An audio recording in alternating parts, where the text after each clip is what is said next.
Hola, buenas noches. La situación en el Cauca sigue siendo dramática.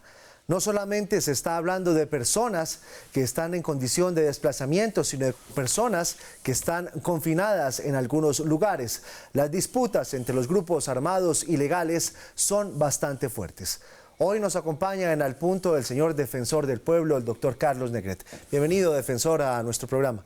Muchas gracias, Giovanni. Y realmente la situación del departamento sí es grave. Habíamos hecho 8 alertas tempranas sobre toda la situación del norte y además el 15 de agosto, o sea, el pasado jueves, emitimos otra alerta con el municipio de Suárez, que fue donde tuvimos el fin de semana el incidente de los disparos entre el ejército y la columna Jaime Martínez, que impidió el paso de la Defensoría de la Mapovea, haciendo un corredor humanitario para llevar alimentos y otros elementos que se requieran allá. Hoy, afortunadamente, ya entró la institucionalidad, ya estamos haciendo ese trabajo. Y usted va para allá ahorita, ¿no? Vamos a ir otra vez al departamento del Cauca porque pues hay que estar con las comunidades, hay que estar hablando con los líderes y nos toca buscarle entre todos una salida al tema de la territorialidad y el tema de eliminar por fin los homicidios y los asesinatos de los líderes sociales y en este caso de la Guardia Indígena del departamento del Cauca. Señor defensor, si le parece, vamos por partes. Hablemos un poquitico de esas alertas que ustedes emitieron. ¿Qué consisten esas alertas? ¿Qué es lo que dicen? Las alertas tempranas es una herramienta que tiene la Defensoría para advertir el riesgo. Y el riesgo lo advertimos en unas recomendaciones. Entonces, en estas recomendaciones de estas alertas tempranas habíamos dicho: tenemos problemas de reclutamiento, hay confinamiento, hay desplazamiento, hay movilidad de las personas, y lo que están sintiendo las gentes en esas zonas es angustia por no ir a trabajar, angustia por no poder ir los niños al colegio. ¿Los niños no están yendo a los colegios? No están yendo, tenemos más de 202 niños que en esa zona, en las veredas de Bellavista y otras, no están pudiendo asistir porque pues la situación es grave y los papás prefieren que no vayan, pero tenemos que trabajar para que los niños no haya primero reclutamiento y que vayan a las escuelas para que cojan los lápices y aprendan a leer y a capacitarse, porque el estudio es lo que demanda un mejor futuro para las gentes del norte del Cauca. ¿Cuál es el trabajo puntual de la Defensoría en este tipo de situaciones? ¿Entrar a mediar entre quiénes? ¿Entre los grupos armados? No, nosotros hacemos mediación cuando hay un problema como el del fin de semana, que es que habían casi 400 personas confinadas. El confinamiento es una violación al derecho internacional humanitario y las gentes no pueden ir a trabajar, no pueden ir al colegio, no pueden salir de su zona porque las disputas, en este caso el trabajo de la fuerza legítima del Estado, en este caso el Ejército, la Tercera División y la Brigada, estaban persiguiendo a la columna Jaime Martínez, y en esa confrontación pues hay disparos y la gente prefiere quedarse quieta en la zona. Entonces nosotros en primera instancia hacemos un corredor humanitario con la Mapovea, con los alcaldes, con los gobernadores, para llevarles alimentos, para llevarles frazadas, para llevar colchonetas, porque ellos estaban en un punto asentados todos. Y luego hay que trabajar para que vuelva la tranquilidad en las zonas. Y pues hay que trabajar. Eso es una zona rural donde hay mucha coca sembrada y eso es un corredor hacia el Pacífico, y entonces tenemos que trabajar para llevarle inversión social, que puede sonar una frase retórica, pero si no invertimos en el sector social, los campesinos, los indígenas de Colombia no van a poder cambiar de la economía legal del narcotráfico a una economía legal. ¿Y usted qué siente de las personas que están en esa zona? ¿Sí están dispuestas a dar ese paso a la economía legal? Sin lugar ¿O la oferta es tan jugosa del otro lado que de pronto lo piensan? Yo no he dormido en esa zona, pero he dormido en otras zonas cocacaleras, como por ejemplo la zona del sur del Cauca, Argelia, 3 días, y conversando con los campesinos, lo que les deja mensualmente a una familia son 300.000 pesos. O sea, el negocio no está para el cultivador. El que tiene su pequeño cultivo es un tema de subsistencia. los que se están enriqueciendo son los que tienen grandes extensiones de hoja de coca o que tienen invernaderos de la marihuana en la otra zona del Cauca, que es la Crepi. Pero hay voluntad, necesitamos que seguir impulsando de la mano del consejero Archila, los PEDETs, el PENIS, para que esos programas lleguen a estas zonas y de esa manera podamos sacar a los campesinos del Cauca del negocio ilícito del narcotráfico. Señor defensor, usted habló de las carpas blancas. ¿Esa propuesta en qué consiste? Falta afinar unos temas. Ayer recibimos una muy buena noticia después del Consejo de Seguridad que hizo el ministro con toda la cúpula. Y la carpa blanca vamos a tratar de que sea un elemento como la carpa azul cuando habían discrepancias en los ETCRs.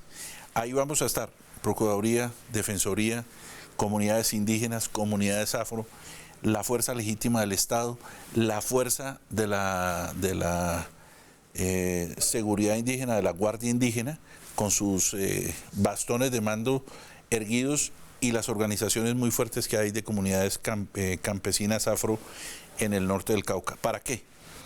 Para hacer un trabajo coordinado. Hay que resaltar que la Guardia Indígena ha capturado a mucho cultivador de hoja de coca, ha capturado a varios homicidas de su misma Guardia Indígena. Entonces vamos a hacer un trabajo para que la comunidad quede tranquila cuando la fuerza pública entre a sus zonas, a sus resguardos, y de esa manera poder atacar el mal que está ocurriendo en esa zona, que es el narcotráfico. ¿Y cómo manejan ese asunto con los indígenas? Porque ellos son bastante reticentes. Los indígenas lo que quieren tener en esa zona es tranquilidad. Los indígenas no son cultivadores de hoja de coca. Los indígenas tienen la costumbre de la hoja de coca como un tema ancestral, pero no es un tema de hacerse millonarios con la coca. Y realmente lo que vimos el 10 de agosto, que coincidencialmente ese día yo había citado otra reunión en Santander y Quilichao, y cuando estábamos llegando nos contaron que 7 hombres armados habían disparado contra una chiva. Cayeron hoy ya 3 personas muertas y 4 heridos, de modo que hay que parar la angustia y generándole tranquilidad con la carpa blanca, a ver si lo logramos. Pero yo veo en los liderazgos del CRIN, de ASIN, del senador Feliciano Valencia y otros líderes que todos estamos por la misma causa, es llevarle a los resguardos indígenas y a las comunidades indígenas y afro tranquilidad. No. Usted es del Popayán, usted conoce perfectamente lo que está pasando en esa zona del país. ¿Cuál es el responsable, en dónde reposa la responsabilidad de tanta inestabilidad que no es de ahora, sino de gobiernos anteriores? ¿De los cultivos de coca? No, son muchos elementos. Uno de ellos es, primero que todos los caucanos, a pesar de todas estas cosas, no nos dejamos atemorizar. Los caucanos somos personas erguidas, los indígenas son erguidos y no se van a dejar angustiar, las comunidades afro tampoco, y en general la sociedad caucana es firme en sus principios.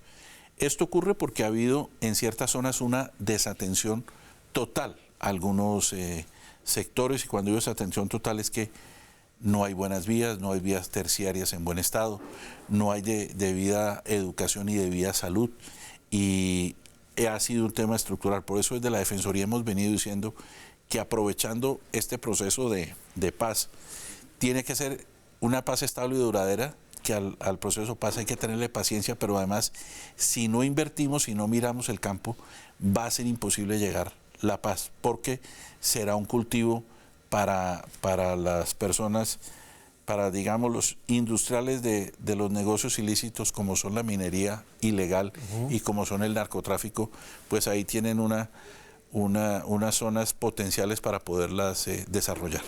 Señor defensor, le cambio de tercio. Usted ha sido uno de los principales impulsores y ha estado desde el principio muy atento a la situación de los migrantes venezolanos en nuestro país. Anoche en el Congreso prácticamente quedó aprobada la ley para darle nacionalidad a esos niños hijos de familias venezolanas que nacen en nuestro país. ¿Cuál es el beneficio para esas personas y también para nuestro país? Primero, agradecer el trabajo tan importante que hizo el Senado de la República y la Cámara de Representantes en aprobar ese proyecto, y también el respaldo que se tuvo de la mano del presidente de la República en el sentido de seguir adelante con este proyecto de ley. Aquí los asuntos de Estado tienen que manejarse como si fuéramos un grupo homogéneo. En este caso, hay 24.000 niños que requerían tener definida su situación jurídica como ciudadanos colombianos. Era un tema que, si se me permite, entre comillas, era un tema de humanidad. Sí, era un tema humanitario, 100%. ¿Por qué? Porque los niños se merecen tener sus garantías, y la garantía era tener la nacionalidad. Fue un proceso realmente muy rápido, 3 meses que nos aprobó el Congreso de la República, y con eso lo que van a tener los niños es ninguna traba para tener educación, salud, vivienda, y tendremos que seguir trabajando para que los venezolanos, en su leal saber y entender, dentro de la estructura política ya decían que es lo mejor. Pero mientras tanto, entre colombianos y venezolanos no debe haber barreras, porque somos países hermanos y siempre nos hemos dado la mano, y creo que esto, de la mano de la resolución de la registraduría, vamos a poder hacer un trabajo muy importante, y van a tener los niños venezolanos todas las garantías que se requieren para su bienestar en el país. Pues creo que esos niños le deben mucho a usted, señor defensor, por haber impulsado tanto esa norma. Pero más que eso, no a mí, es al Congreso de la República, a los senadores, a los representantes. Es que la votación era de espirales de un lado y del otro, y digamos que fue una norma de muy fácil aceptación. Ahora básicamente lo que falta es un cambio pequeño que le hizo al título en la Cámara de Representantes, que en nada afecta, sino simplemente un tema que lo quisieron hacer los representantes, y pues ellos son los que hacen los parlamentos y son los que hacen las leyes, y realmente muy generoso el Congreso con los niños venezolanos. Cada uno de ellos ve, cuando va a región, lo que está ocurriendo. Los mismos representantes de Bogotá se dan cuenta que en Bogotá están los venezolanos, de modo que va a ser un beneficio para todos y para bajar los problemas que se tienen con los niños en Colombia. Entiendo su modestia, pero el trabajo de la Defensoría pues fue muy fuerte en ese sentido. A esta hora usted, me imagino, que empieza a comerse las uñas por el Clásico Verde, ¿no? Del glorioso Deportivo Cali, y vamos a ver cómo nos va esta noche con el Atlético Nacional. Muchas gracias, señor defensor, por estar con nosotros aquí en Al Punto y darnos luces de lo que está pasando en el Cauca. Muchas gracias, y muy generosos ustedes por invitarme a este programa. En minutos nos conectamos con el set principal de Redman Noticias, en este mismo lugar, con Paula García y con Mauricio Reina. Antes de ir con ellos, quiero dejarlos con unas imágenes impactantes que le están dando la vuelta al mundo y que será tema central de nuestro noticiero: el incendio en el Amazonas.